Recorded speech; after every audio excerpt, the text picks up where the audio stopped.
ஒரு அடர்ந்த காட்டுல சிட்டுங்கிற குருவி மட்டும் உணவுக்காக ரொம்ப கஷ்டப்பட்டுச்சு. வெயிலோட தாக்கம் அதிகமாக இருந்ததுனால அந்த காட்டுல எந்த ஒரு பழங்களும் காய்க்கவே இல்லை. உணவு இல்லாததுனால நிறைய குருவிக வேற காட்டுக்கு போயிடுச்சு. சிட்டுங்கிற குருவி மட்டும் தான் கஷ்டப்பட்டு கட்டின கூட்டை விட்டு போகாம அந்த கூட்டிலேயே வாழ்ந்துக்கிட்டு இருந்துச்சு. இப்போ கொஞ்சம் கஷ்டப்பட்டாலும் மழை காலம் ஆரம்பிச்சதுன்னா தனக்கு தேவையான உணவு அந்த காட்டில் கிடைக்கும்னு ரொம்ப நம்புச்சு.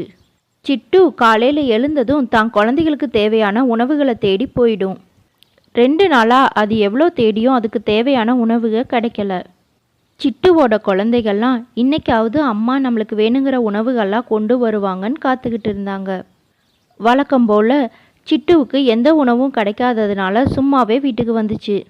கூட்டில் இருந்த குருவிகள்லாம், அம்மா இன்னைக்கும் நீ எனக்கு எதுவுமே கொண்டு வரலையான்னு கேட்டுச்சு. குழந்தைகள்லாம் பசியில் அழுகிறத பார்த்த சிட்டு மறுபடியும் உணவு தேடி போயிடுச்சு.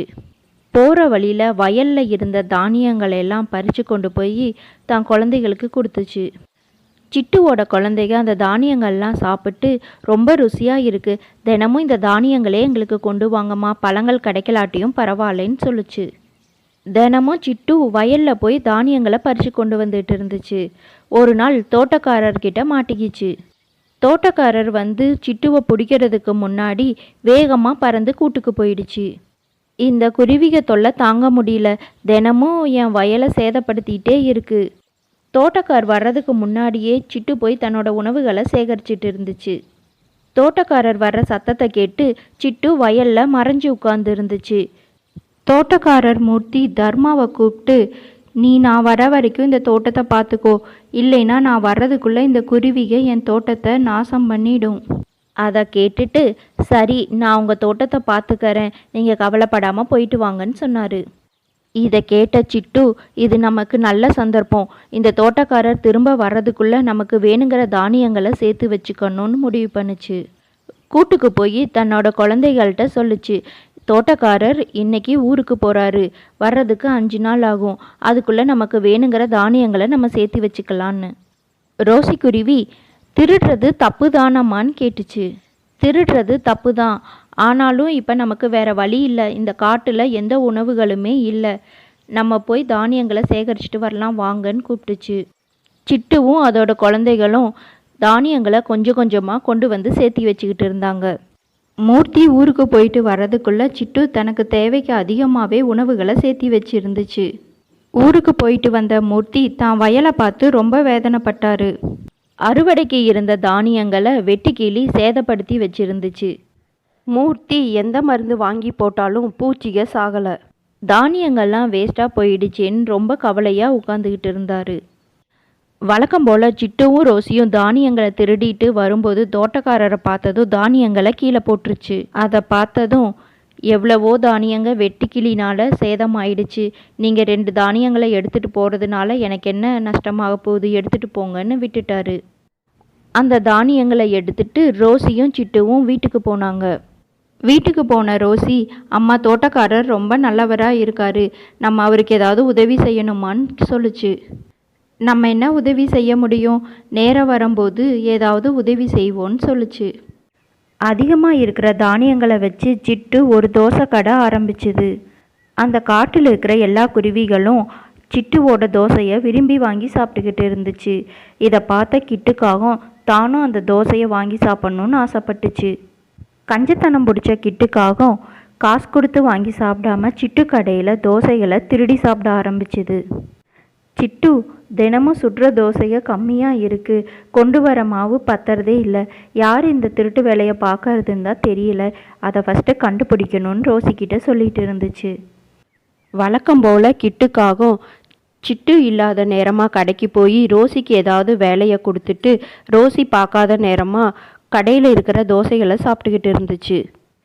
இதை தூரத்துலேருந்து பார்த்த சிட்டு, இந்த காகம்தான் தினமும் நம்மளை ஏமாற்றி சாப்பிட்டு போகுதா, இந்த காகத்துக்கு சரியான பாடத்தை சொல்லி கொடுக்கணும்னு நினச்சிது.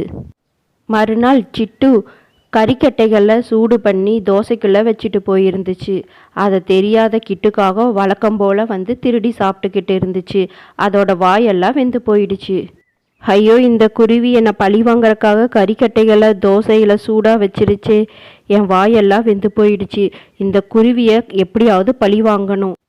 அந்த குருவியோட வியாபாரத்தை நஷ்டப்படுத்தணும்னு நினச்ச கிட்டுக்காக காட்டுக்குள்ளே போய் எல்லா குருவிகள்கிட்டையும் சிட்டு பூச்சி அரிச்ச தானியங்களை கொண்டு வந்து தோசை சுடுது, அதை சாப்பிட்டு எனக்கு வாயெல்லாம் புண்ணாயிடுச்சு, இங்கே பாருங்கன்னு காமிச்சு பொய் சொல்லுச்சு.